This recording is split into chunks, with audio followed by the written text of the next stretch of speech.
আসসালামু আলাইকুম। কারিগর ইঞ্জিনিয়ার টেকনোলজি নিবেদন learning engineering with MD Mustafa Jabed tutorial আপনাদের সবাইকে স্বাগত জানাচ্ছি। আমি ইঞ্জিনিয়ার মোহাম্মদ মুস্তাফা জাবেদ।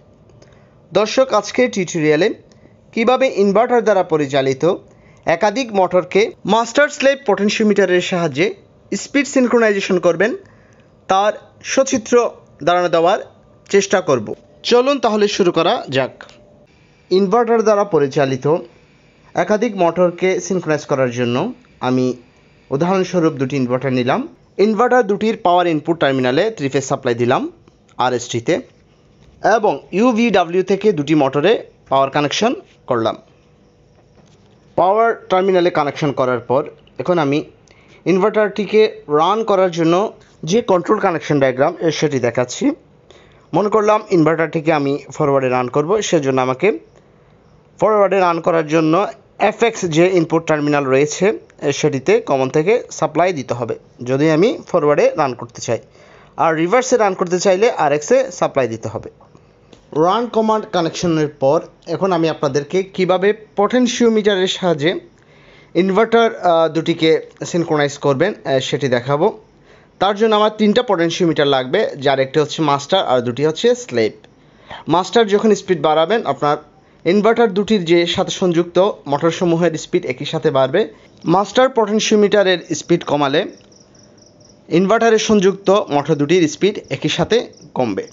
চলুন কিভাবে কানেকশন হয় সেটি দেখা যাক। প্রথমে আমি মাস্টার পটেনশিওমিটার নিব। একটি পটেনশিওমিটারে 3টি পা থাকে, যার মধ্যে একটি হচ্ছে ইনপুট পাওয়ার, যেখানে BR প্লাস অর্থাৎ প্লাস 10 ভোল্ট সাপ্লাই দিতে হয়, এবং আরেকটি থাকে কমন, যেটিতে কমন ভোল্টেজ সাপ্লাই দিতে হয় CM এর সাথে, এবং মাঝখানে থাকে আউটপুট, এবং আউটপুটটিকে অ্যানালগ ইনপুট B1 এর সাথে সাপ্লাই দিতে হয়। এ হচ্ছে পটেনশিওমিটারের 3টি পায়ের ফাংশন। মাস্টার পটেনশিওমিটারের পর আমি দুটি স্লেভ পটেনশিওমিটার নিব, দুটি ইনভার্টারের জন্য দুটি স্লেভ পটেনশিওমিটার।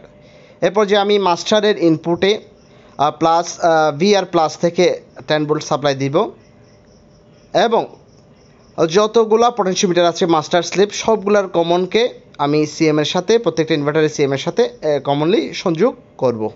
এই পর্যায়ে স্লেভ পটেনশিওমিটার দুটির আউটপুট থেকে ইনভার্টার দুটির অ্যানালগ টার্মিনাল B1-এ সংযোগ প্রদান করব। 3টি পটেনশিওমিটারের প্রত্যেকটির দুটি টার্মিনালে আমাদের কানেকশন করা শেষ। এখন বাকি রয়েছে আমাদের মাস্টারের আউটপুট টার্মিনাল এবং স্লেভ পটেনশিওমিটার দুটির ইনপুট টার্মিনাল। এই পর্যায়ে মাস্টার পটেনশিওমিটারের আউটপুট থেকে স্লেভ পটেনশিওমিটার দুটির ইনপুটে আমরা কানেকশন প্রদান করব। এই যে এখানে কানেকশন প্রদান করলাম। এখন পটেনশিওমিটারের কানেকশন আমরা লক্ষ্য করলে দেখতে পাবো মাস্টারে সরাসরি প্লাস 10 ভোল্ট অর্থাৎ BR প্লাস থেকে সংযোগ প্রদান করা হয়েছে, এবং স্লেভে প্রদান করা হয়েছে মাস্টারের আউটপুট থেকে, অর্থাৎ স্লেভ পটেনশিওমিটারের ইনপুট নির্ভর করবে মাস্টার পটেনশিওমিটারের আউটপুটের ওপর। দর্শক, মাস্টার স্লেভ পটেনশিওমিটারের সাহায্যে কিভাবে ইনভার্টার দ্বারা পরিচালিত একাধিক মোটরের স্পিড সিনক্রোনাইজেশন করবেন তার সার্কিট ডায়াগ্রাম আপনারা এতক্ষণ দেখলেন। এখানে দুটি ইনভার্টারের সাহায্যে স্পিড সিনক্রোনাইজেশন দেখানো হয়েছে। যদি 2-এর অধিক মোটরে স্পিড সিনক্রোনাইজেশন করতে চান তাহলেও একই পদ্ধতি আপনাদের অনুসরণ করতে হবে। দর্শক, আজ এই পর্যন্তই। আমার টিউটোরিয়াল যদি আপনাদের ভালো লাগে অবশ্যই টিউটোরিয়ালটিকে লাইক দিবেন, চ্যানেলটি সাবস্ক্রাইব করবেন। সবাই ভালো থাকবেন। আল্লাহ হাফেজ।